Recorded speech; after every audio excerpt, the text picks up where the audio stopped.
On August 16th, 2004, a quiet, picturesque little village in the UK was completely upended by a disaster.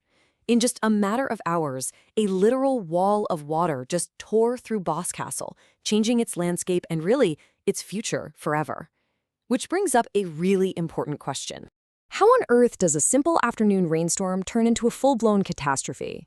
Well, to figure that out, we're going to break down the anatomy of the Boscastle flood. Let's dive in.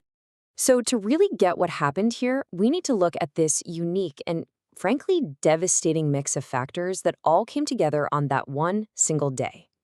I mean, this was basically the definition of a perfect storm, a disastrous chain reaction.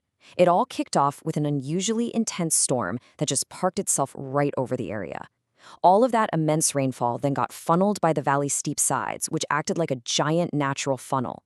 With the ground already saturated, the water had nowhere to go, so it was forced directly into the rivers, creating an almost instant surge.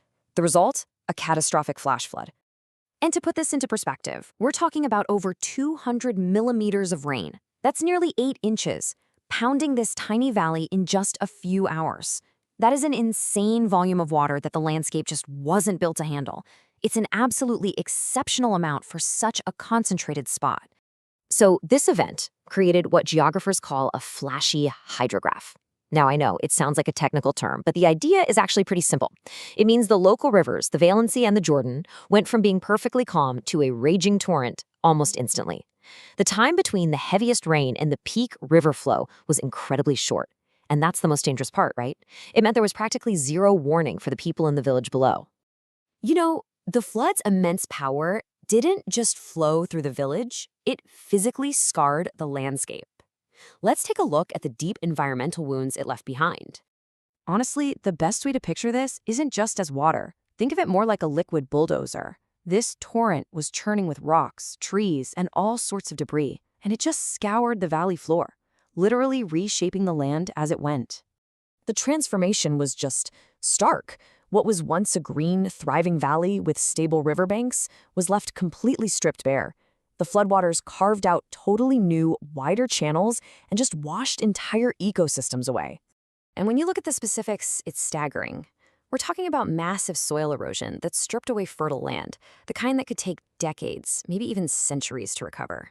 River channels were violently and permanently altered.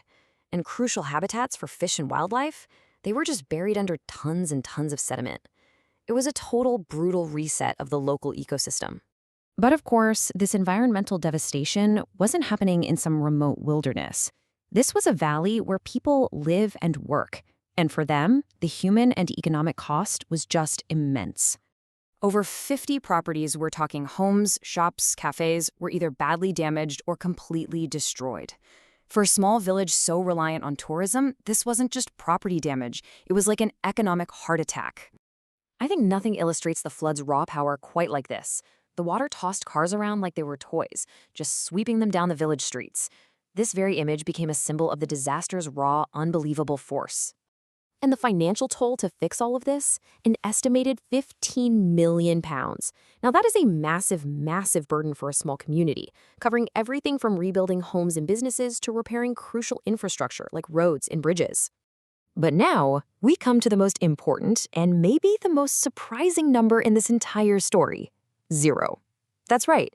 Despite the incredible speed and violence of the flood, not a single life was lost. So how is that even possible amid all that chaos? Well, the answer is an absolutely incredible emergency response. A massive rescue operation with helicopters literally winching people off of their rooftops saved over 150 people.